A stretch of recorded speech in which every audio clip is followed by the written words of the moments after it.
سلامتی ہے ان آنکھوں پہ جو ہدایت پہ نظریں جمائے بیٹھی ہیں، ان کانوں پہ جو ذکر خیر کے منتظر رہتے ہیں، اور ان قدموں پہ جو ہدایت کی راہ پہ گامزن ہیں۔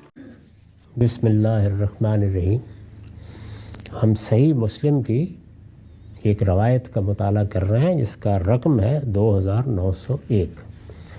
اس میں قیامت کی تمام نشانیاں رسول اللہ صلی اللہ علیہ وسلم نے کسی موقع پر، جیسا کہ روایت بیان کرتی ہے، ایک ہی جگہ بیان کرتی ہیں۔ یہ 10 نشانیاں ہیں۔ ان 10 نشانیوں میں بعض کی ہم وضاحت کر چکے، بعض کسی وضاحت کا تقاضا نہیں کرتی۔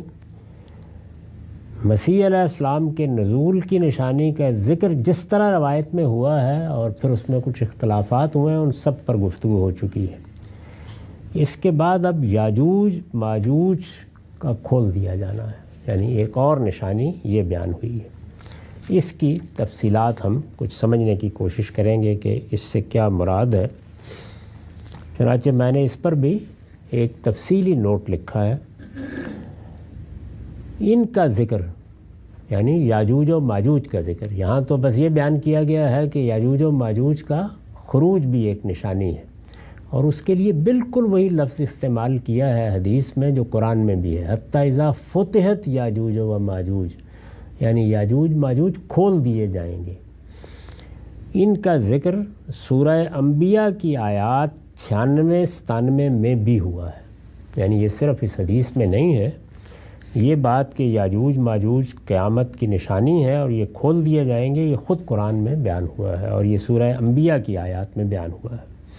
تو اب یہ ظاہر ہے ایک بڑا سوال پیدا ہوتا ہے کہ باقی نشانیاں تو چلیے روایت میں آئی ہیں، ان کی نسبت کے بارے میں شبہ ہو سکتا ہے، لیکن یہ واحد نشانی ہے وقوع قیامت کی جو خود قرآن میں بیان ہوئی ہے۔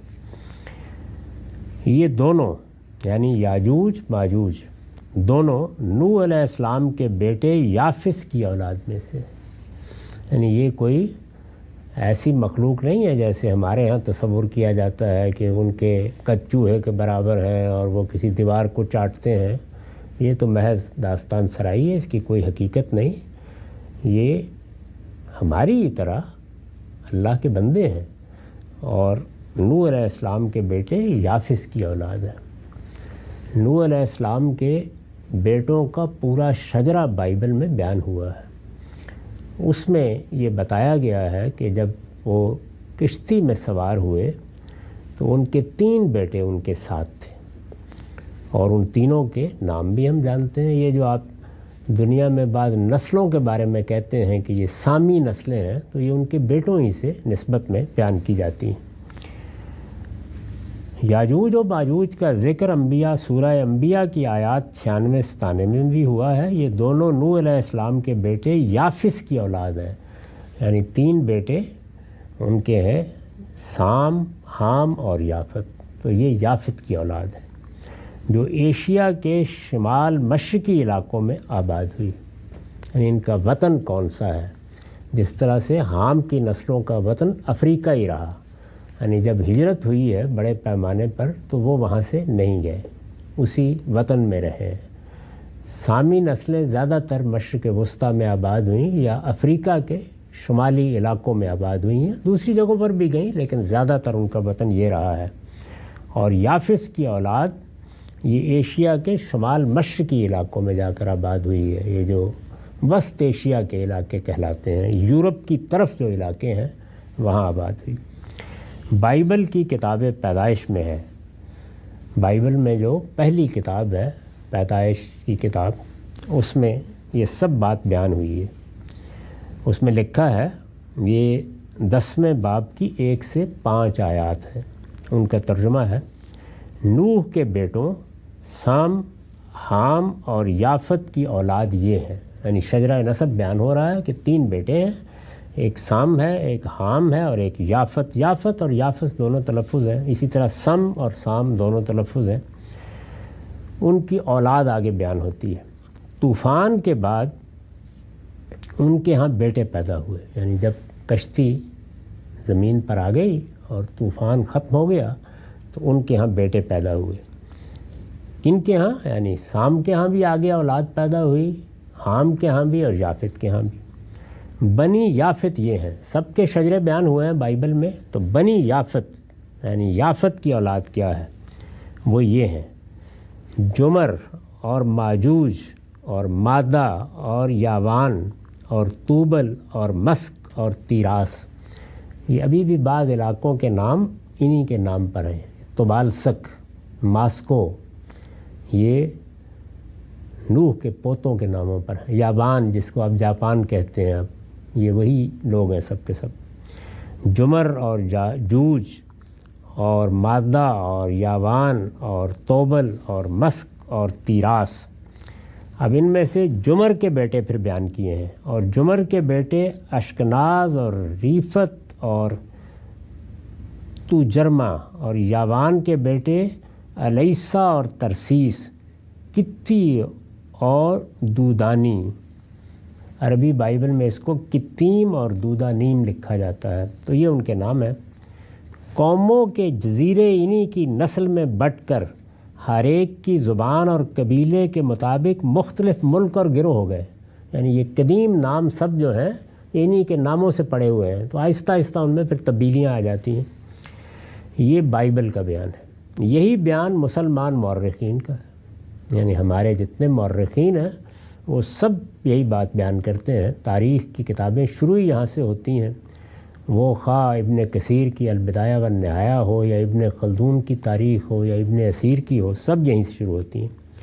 یہی بیان مسلمان مورخین کا بھی ہے۔ ملاحظہ ہو الکامل فی التاریخ ابن الاسیر، پہلی جلد کے 68 صفحے پر یہ ساری بات اسی طرح بیان ہوئی ہے۔ البدایہ والنہایہ میں پہلی جلد کے 175 صفحے پر یہی بات بیان ہوئی ہے۔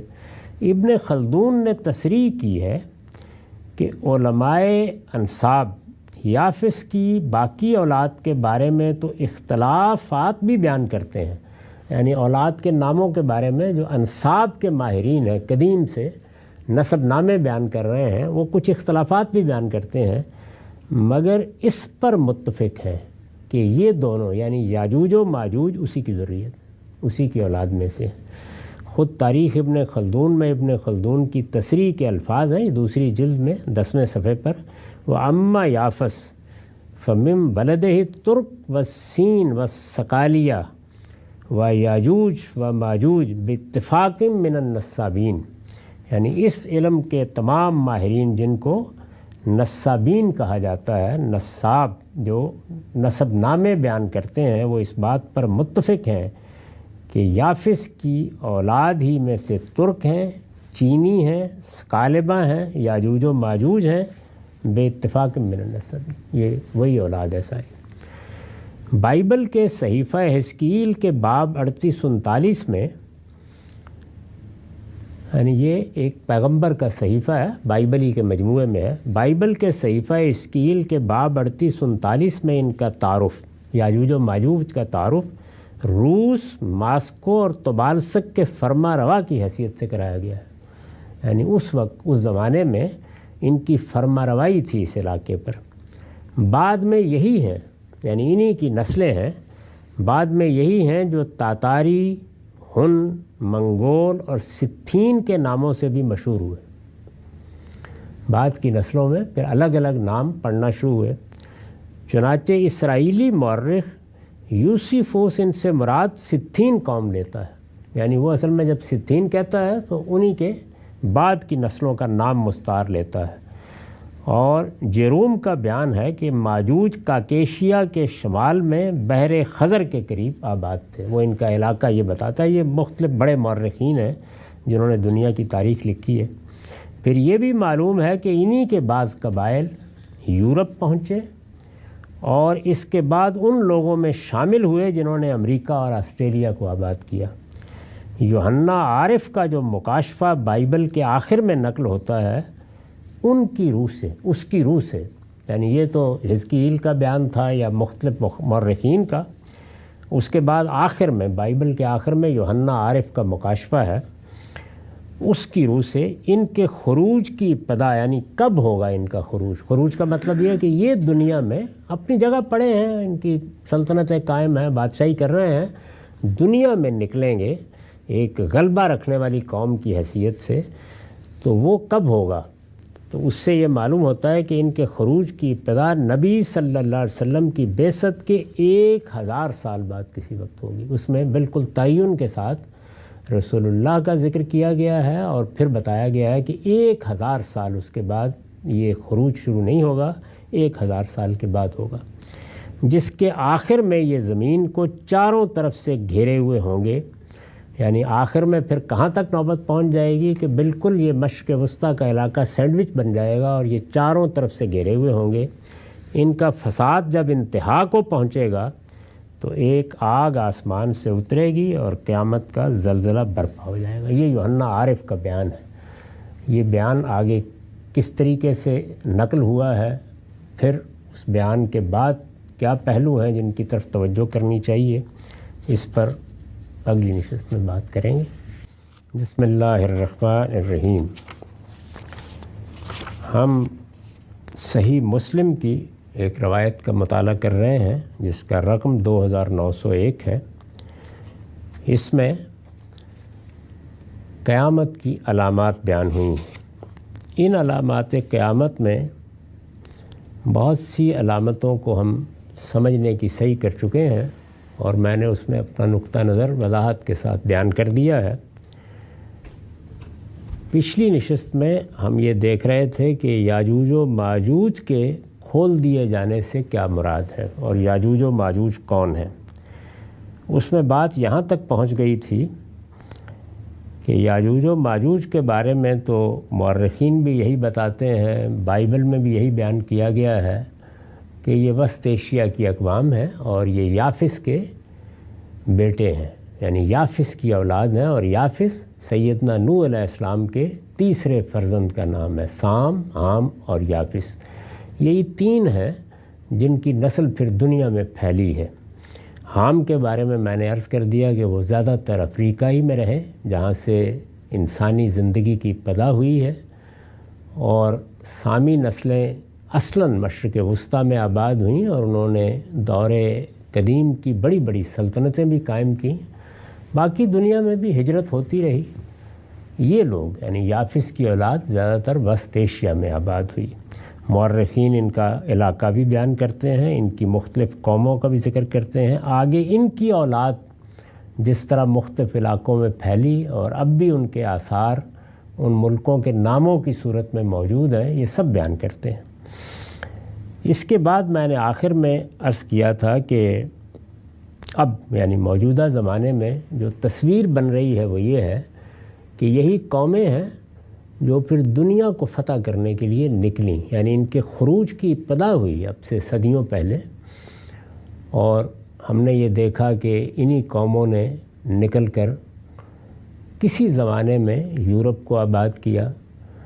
پھر ایک خمول کا زمانہ آیا جس میں ان کے ہاں بھی بڑی سلطنتیں قائم ہوئیں، خاص طور پر سلطنت روما، یونان کے علوم پیدا ہوئے۔ مسلمانوں کی بھی ان کے مقابل میں یعنی سامی قوموں کی، بنی اسماعیل ظاہر ہے کہ سامی ہیں، بنی اسرائیل بھی بڑی سلطنت قائم ہوئی، تو معاملہ متوازی چلتا رہا۔ رسول اللہ نے اور قرآن نے پیشین گوئی کی کہ ان کا ایک عالمی خروج ہوگا، یعنی وہ تو کچھ علاقوں میں تھا، یہ عالمی خروج ہوگا۔ فتحت یاجوج و ماجوج، اس کے الفاظ قرآن میں سورہ انبیاء میں یہ ہیں کہ یہ کھول دیے جائیں گے۔ تو پھر ایسا ہی ہوا، یعنی یہ امریکہ جس میں ہم بیٹھے ہوئے بات کر رہے ہیں یہاں بھی پہنچے، اسی طرح سے پھر یہاں سے باقی دنیا کی طرف بھی جانے کی ابتدا ہوئی۔ یہی اقوام ہیں جنہوں نے مشرق بعید تک کے ملکوں پر جا کر حکومت کی، اور سلطنت برطانیہ کے بارے میں تو یہ کہا جاتا تھا کہ اس میں سورج غروب نہیں ہوتا، وہ سب ہوا، اور پھر اس کے نتیجے میں یہ پوری دنیا کو ایک طرح سے دائرے میں لینے میں کامیاب ہو گئے، اور دنیا کی بڑی طاقتیں ہیں جو حکومت کرتی رہیں، اور پہلی دوسری جنگ عظیم میں جب مسلمانوں کو یا ان کی سلطنت عثمانیہ کو شکست ہو گئی تو عالمی سطح پر ان کا غلبہ قائم ہو گیا۔ اس وقت عالمی سطح پر یہی قومیں حکومت کر رہی ہیں، اور انہوں ہی نئے نظم کے لیے یہ اقوام متحدہ کے ادارے اور یہ سب چیزیں بنائی ہیں جتنی بھی ہیں۔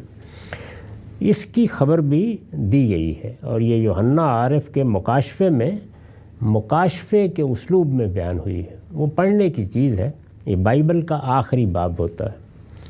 یوحنا عارف کا جو مکاشفہ بائبل کے آخر میں نقل ہوتا ہے، اس کی روح سے ان کے خروج کی ابتدا نبی صلی اللہ علیہ وسلم کی بعثت کے 1000 سال بعد کسی وقت ہوگی۔ اس میں تعین کے ساتھ یہ کہا گیا ہے کہ پھر وہ آئے گا کہ یدعا صادقاً و امینہ، جس کو صادق اور امین کہا جائے گا، اور وہ ایک سفید گھوڑے پر سوار ہوگا اور وہ سلطنتوں کو رونڈ ڈالے گا، اور پھر دنیا میں شیطان قید میں رہے گا، اور 1000 سال تک یہی صورت رہے گی۔ پھر 1000 سال کے بعد اس دنیا میں ایک نئے دور کی ابتدا ہوگی۔ اس کی روح سے ان کے خروج کی ابتدا نبی صلی اللہ علیہ وسلم کی بعثت کے 1000 سال بعد کسی وقت ہوگی، ابتدا ہو جائے گی، یعنی اب نکلنے کا عمل شروع ہو جائے گا، جس کے آخر میں یعنی پھر آہستہ آہستہ یہ زمین کو چاروں طرف سے گھیر لیں گے، جس کے آخر میں یہ زمین کو چاروں طرف سے گھیرے ہوئے ہوں گے۔ ان کا فساد جب انتہا کو پہنچے گا تو ایک آگ آسمان سے اترے گی اور قیامت کا زلزلہ برپا ہو جائے گا۔ یعنی اچھے کام کریں گے، دنیا میں سلطنتیں قائم کریں گے، نظم قائم کریں گے، دنیا کے علوم کو ترقی دیں گے، لیکن پھر ایک وقت آئے گا کہ جب فساد برپا ہو جائے گا۔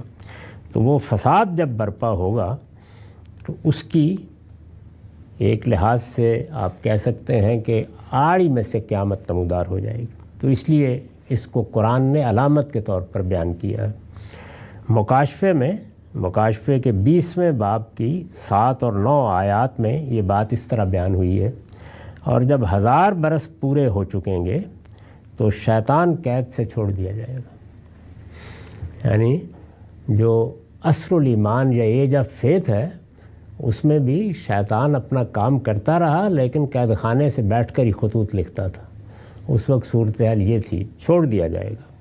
اور ان قوموں کو جو زمین کی چاروں طرف ہوں گی، یعنی جوج و ماجوج، گمراہ کر کے لڑائی کے لیے جمع کرنے کو نکلے گا۔ ان کا شمار اس وقت، یہ قومیں کتنی بڑی تعداد میں ہوں گی، ان کا شمار سمندر کی ریت کے برابر ہوگا، اور وہ تمام زمین پر پھیل جائیں گی۔ یعنی پوری دنیا میں جب وہ آخری فساد برپا ہوگا تو ان کا غلبہ قائم ہو جائے گا۔ غلبہ ایک تو وہ ہے جس کی تصویر ہم پچھلی صدیوں میں دیکھ چکے ہیں، جو اس وقت بھی ایک دوسرے انداز سے قائم ہے، لیکن معلوم ہوتا ہے کہ ایک فساد کی صورت میں یہ چیز پیدا ہو جائے گی، اور مقدسوں کی لشکرگاہ اور عزیز شہر کو چاروں طرف سے گھیر لیں گی۔ مقدسوں کی لشکرگاہ، یہ مدینے کو پرانے صحیفوں میں کہا جاتا ہے، اس لیے کہ وہ صحابہ کرام کے اس لشکر کی ایک لحاظ سے چھاؤنی بنا ہے، جس سے انہوں نے پھر دنیا کو فتح کیا ہے۔ اور عزیز شہر وہ ہے جس کو شہر امین مکہ کہتے ہیں، اس کو قرآن مجید نے بھی بلد امین کہا ہے، یہ اسی کا ترجمہ ہے۔ اور مقدسوں کی لشکرگاہ اور عزیز شہر کو چاروں طرف سے گھیر لیں گی، یعنی نوبت یہاں تک پہنچ جائے گی کہ یہ دونوں شہر ہی رہ جائیں گے جن پر پھر آخری حملہ ہوگا۔ فرمایا اس وقت آسمان پر سے آگ نازل ہو کر انہیں کھا جائے گی، یعنی بس پھر خاتمے کا اعلان ہو جائے گا، سور پھونک دیا جائے گا۔ تو یہ مکاشفے کے الفاظ ہیں بائبل میں، اس کو آپ پڑھ سکتے ہیں۔ یہ پیشین گوئی بھی حرف بحرف پوری ہوئی ہے، اور گزشتہ کئی صدیوں سے یاجوج و ماجوج کا خروج شروع ہو چکا ہے۔ ظاہر جب یہ سب کچھ کہا گیا اس وقت تو کسی وہم و گمان میں بھی نہیں تھا یہ، لیکن یہ ہو گیا۔ اس وقت عالمی سطح پر انہی کی حکومت قائم ہے۔ یہ ذہن میں رکھیں کہ خود عثمانی بھی یہی تھے، یعنی ان کا بھی خروج، اصلاً مسلمانوں کی وہ حکومت جو بنی اسماعیل کے تحت قائم ہوئی، وہ عباسیوں کے ساتھ ختم ہو گئی۔ اس وقت عالمی سطح پر انہی کی حکومت قائم ہے، اور ان کا یہ خروج مختلف مراحل سے گزرتے ہوئے اب اپنے عروج کی طرف بڑھ رہا ہے۔ یعنی وہ عمل جاری ہے اور معلوم نہیں کب تک جاری رہے گا۔ اس میں نے توجہ دلائی ہے کہ میں کوئی اس معاملے میں متفرد نہیں ہوں، کوئی نئی بات نہیں کر رہا۔ اس کی تفصیلات کے لیے آپ علامہ انور شاہ کشمیری کی فیض الباری دیکھ سکتے ہیں، اسی طرح ابوالکلام آزاد کا ترجمان القرآن دیکھ سکتے ہیں، سید ابوالعلا مودودی کی تفہیم القرآن دیکھ سکتے ہیں، سب اہل علم اس کو اسی طرح بیان کر رہے ہیں۔ اس کے بعد ایک آخری نشانی بیان ہوئی ہے، اور وہ یہ کہ آخر میں یمن میں ابین کے شہر عدن کے گڑھے سے ایک آگ نکلے گی جو لوگوں کو ہانک کر ان کے محشر کی طرف لے جائے گی۔ اس پر میں نے لکھا ہے کہ یہ وقوع قیامت کی پہلی اور تمام نشانیوں میں آخری نشانی ہے، جس کے بعد وہ ہوا چلے گی جو لوگوں کو اٹھا کر سمندر میں پھینک دے گی۔ اس ہوا کو آخری نشانی غالباً اس لیے نہیں کہا گیا کہ نشانی سے زیادہ ان لوگوں کے لیے گویا خود قیامت کی ابتدا ہے جو اس کے نتیجے میں سمندر کی نظر ہو جائیں گے، خاتمہ ہو جائے گا۔ اور اس کے بارے میں جو آخری الفاظ روایت میں آئے تھے وہ یہ تھے، یہ آگ جہاں لوگ رات گزاریں گے ان کے ساتھ وہیں رات گزارے گی، اور جہاں وہ قیلولہ کریں گے ان کے ساتھ وہیں قیلولہ کرے گی۔ مطلب یہ ہے کہ ان کا پیچھا نہیں چھوڑے گی یہاں تک کہ انہیں ہانک کر محشر میں لے جائے گی۔ تو آخر میں یہ ہوگا۔ یہ 10 نشانیاں ہیں، یہی بیان ہوئی ہیں، انہی کی باقی روایتوں میں تفصیلات ہیں، ان سے زائد کوئی چیز نہیں ہے۔ یہ 10 نشانیاں رسالت مآب صلی اللہ علیہ وسلم کی نسبت سے بیان کی گئی ہیں۔ اگر یہ نسبت درست ہے اور اس میں کسی قسم کا اختلاط نہیں ہوا تو یہ اسی طرح پوری ہو جائیں گی جس طرح قرب قیامت کی وہ دونوں نشانیاں پوری ہو گئی ہیں جو اس وقت ہم اپنی آنکھوں سے دیکھ رہے ہیں۔